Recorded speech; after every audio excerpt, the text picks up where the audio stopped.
Grábenos, compañeros. Hace unos momentos, el presidente López Obrador puso una canción de los Tigres del Norte a la que recurre comúnmente y que nosotros no le podemos poner porque, si bien es cierto, admiramos mucho a los Tigres del Norte, estamos convencidos de su aportación a la cultura mexicana, de lo que sí estamos convencidos aquí en Sin Censura es que al hablar de copyright, de derechos de autor, cuates no son. Son de los que peores sanciones imponen, de los más agresivos en cuanto a sanciones se refiere, cuando sale un poquitito de sus videos, un poquitito de sus canciones.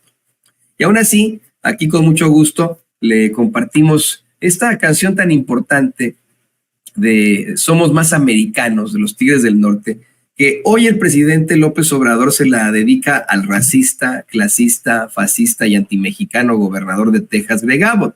Esto a colación de una pregunta que le hacen sobre, pues en esta conversación que tuvo con el presidente Biden, de alguna u otra forma hablaron de la nueva ley antiinmigrante que se implementó ya en el estado de la Estrella Solitaria y que pues en todo caso es un ataque absoluto, sí, en contra de los inmigrantes, en contra de los hispanos, pero específicamente en un sentimiento antimexicano que generalmente obtiene muchos votos de los ignorantes que creen que están en un partido de fútbol o de fútbol americano, de fútbol americano en el que juegan México y Estados Unidos, ¿no? O sea, esa es la mentalidad de muchos ignorantes acá, que creen que hay algún tipo de rivalidad sin contemplar que verdaderamente somos pueblos hermanos, enfrentados en algún momento por las ideas de sujetos conservadores, imperialistas, que nada tienen que ver con los principios de ambas naciones y nada tienen que ver con la relación tan estrecha que existe entre ambas naciones.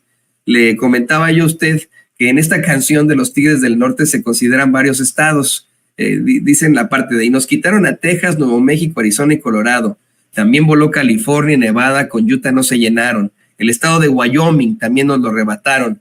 Pero faltó una parte, sí, también una parte de Kansas, era territorio mexicano en aquel entonces, donde yo me encuentro en estos momentos. Yo me encuentro en Kansas City, Missouri, que comparte ciudad con Kansas City, Kansas, ¿no? Son dos jurisdicciones distintas, pero bueno, la misma ciudad en dos estados, en la parte de Missouri y en la parte de Kansas. Y le hablaba yo a usted de cómo es que durante el virreinato, durante el reinado de los españoles de la Nueva España, precisamente la corona española nunca quiso comercializar o tener algún tipo de relación con el gobierno de los Estados Unidos, tal vez por miedo de que fueran a intervenir en la Nueva España, y siempre cerraron sus fronteras a Estados Unidos los españoles. No así el nuevo gobierno de México, esa nación que apenas se formaba después de nuestra independencia de los españoles. De inmediato hizo muy buenas migas con el gobierno de Estados Unidos y muchos lo entendieron de esa forma.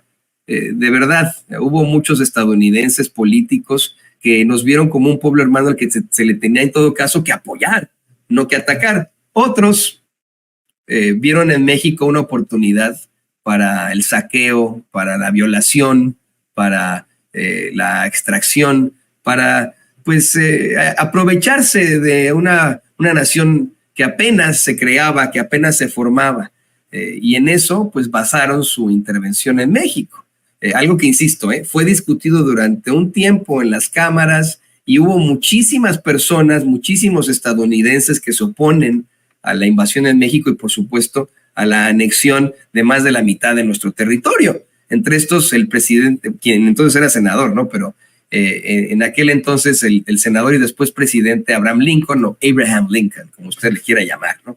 Esto se lo comento al hacer la referencia con Kansas City, porque en la formación de este país, en este llamado destino manifiesto y en este imperialismo que ejerce Estados Unidos hacia todas partes al apropiarse de todos estos territorios, por compras como la compra de Luisiana, el Tratado de Luisiana, pues, ¿no? La compra de Florida, la compra de Alaska, los rusos, etcétera, la expansión hacia el oeste. Este sitio en el que me encuentro yo fue muy significativo para México y para los Estados Unidos. Aquí Kansas City era la frontera, eran territorios de frontera de Estados Unidos. Hasta aquí llegaba la frontera y estamos en la mitad de los Estados Unidos, para que usted se dé cuenta, se dice que Kansas City está justo a la mitad de todo Estados Unidos. Estamos lejos y cerca de todo. Pues está en la frontera, imagínense, de los Estados Unidos debido a la gran extensión de territorio que tenía México, que tenía en su momento la corona inglesa, que tenían también los franceses, los españoles en varias partes de este continente. Y a partir de esta circunstancia tan importante es que se crean 3 rutas. Una ruta de colonos que venían desde Europa, llegaban a Estados Unidos por el este, llegaban, ya sabe usted, a Nueva York, y de ahí se trasladaban ya sea a Oregon, a California o a México. Y tenían que pasar por aquí, tenían que pasar por Kansas City. Aquí se abastecían en Kansas City o en Independence, Missouri, se abastecían las carretas y de aquí se iban. La ruta de Oregon se llama, ya la sabe usted, The Oregon Trail o The Gold Trail, el que es el de California y etcétera. Pero la ruta hacia México se llamaba la ruta Santa Fe, porque pasaba por Santa Fe, Nuevo México, y de ahí llegaban. Es una ruta que se generaba, imagínese usted, desde Nueva York hasta la Ciudad de México, ¿no? O sea, una ruta larguísima, muy importante para el comercio, pero que desafortunadamente esos políticos hijos de la chingada ocuparon para invadir México. Fue la ruta Santa Fe la que utilizaron para invadir México, imagínese usted. Y otra cosa, en este odio irracional que existe de varios tejanos hacia México, pues podríamos hablar que también es histórico. Usted sabe perfectamente que el gobierno de Estados Unidos apoyó muchas migraciones de colonos angloparlantes, anglosajones, a la zona de Texas en aquel entonces. Y fueron estos colonos anglosajones los que perpetraron la esclavitud, por ejemplo, todavía en México, en donde estaba ya abolida, pero bajo otro tipo de esquemas de servidumbre. Son los que también establecen sus propias instituciones buscando independizarse de México. Y esto es lo que origina el conflicto con los Estados Unidos, con lo que después se desencadenaría la pérdida de nuestro territorio. El presidente López Obrador se equivoca al criticar a Greg Abbott, al decirle que, bueno, la frontera lo cruzó a él, los cruzó a todos. Texas era México. Muchos tejanos sí lo reconocen, dicen, bueno, pues si pensamos quién era mi familia antes, pues yo era mexicano, ¿no? En todo caso, no era tanto europeo, era mexicano, porque esta tierra era de mexicanos. Pero desafortunadamente, y desde aquel entonces, existe esta idea muy absurda de muchos tejanos de que somos de alguna u otra forma enemigos, mexicanos y tejanos, y no debe de ser así, ¿no? O sea, somos, mire, más que hermanos, ¿no? Somos lo mismo, pues, pero esta idea desafortunadamente llega a esos oídos ignorantes de los votantes tejanos que ven con muy buenos ojos leyes antiinmigrantes como la actual de Greg Abbott, una ley que criminaliza a los inmigrantes, que de la forma más desafortunada permite a las fuerzas del orden, a los policías, detener a la gente simple y sencillamente basándose en perfiles raciales. O sea, si yo voy por las calles ahí en San Antonio, por ejemplo, en Dallas, Texas, en Dallas Fort Worth, en Austin, usted donde esté en El Paso, y me ven caminando con este pants que traigo hoy, conmemorativo de este programa especial que tenemos Sin Censura por la Navidad, con mi jaguar aquí, mi color moreno, ¿no? Y me escuchan hablar español, la policía me podría detener y exigirme que le presente documentos migratorios. La policía de Texas, no la migra, no la Border Patrol, no el Servicio de Inmigración y Aduanas, no. La policía de Texas, que no tiene jurisdicción, gracias a esta nueva y estúpida ley de Greg Abbott, lo puede detener o no ahí y hacer este tipo de circunstancias. Y si yo resultara ser indocumentado, de inmediato me llevarían a una corte de migración en la que el gobernador de Texas, una corte federal, el gobernador de Texas, que no tiene jurisdicción ahí, presiona a los jueces para que se deporte a las personas, ¿no? Esto es verdaderamente inaudito, pero de volverse loco. ¿Por qué hace esto Greg Abbott? Lo hemos platicado muchas veces. Lo que él quiere es que Trump lo nombre su nominado a la vicepresidencia de los Estados Unidos. Eso es lo que él quiere. Se han reunido varias veces, él es el que suena muy fuerte para ser su vicepresidente. y específicamente ahora que Trump ha sacado comentarios aún más racistas e infames, que ha incluso citado a Hitler al decir que nosotros los inmigrantes estamos envenenando la sangre de los Estados Unidos. Mira lo que son las cosas.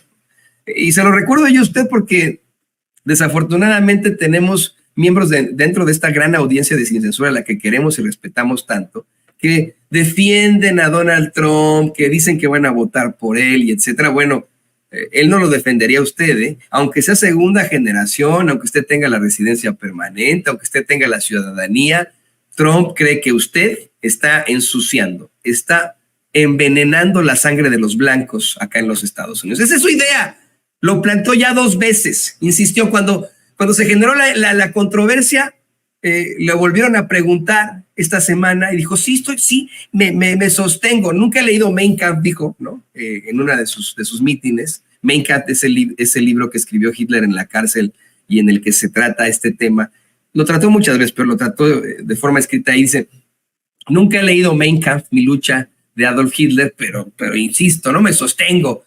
Dice este sujeto que nosotros los inmigrantes estamos ensuciando la sangre blanca de los Estados Unidos, la estamos envenenando, que es peor, ¿no? Envenenar la sangre.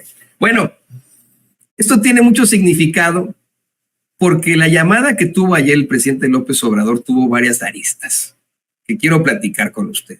Muy, muy importantes. Lo estaba yo documentando ahora con Candelaria, nuestra querida compañera periodista y redactora aquí. Estábamos los dos escribiendo y ella su parte, yo mi parte, etcétera. Me di cuenta de aristas muy importantes de 2 líderes mundiales. Esto no ocurría en otros sexenios. Perdón que suene acromador, como dicen los odiadores de Sin Censura de López Obrador, pero estoy convencido que ningún otro presidente se hubiera aventado una conversación así con el presidente de los Estados Unidos, con temas tan importantes para los 2 países, y en el que los 2 países tienen voz y voto. De verdad, dudo mucho. O sea, ¿se acuerda de cuando, no sé si don David, en lo que le estoy contando yo a usted esto, se pueda buscar la imagen de archivo de cuando Peña se reunió con Obama y con Trudeau y que le hicieron la grosería esta de no incluirlo y que se daba como que las vueltas y lo ignoraban bien feo? ¿Se acuerda de esa vez? Ahorita me lo va a buscar don David en lo que le platico yo esto. Bueno, no es la misma situación, No es la misma situación por lo que le voy a comentar en estos momentos.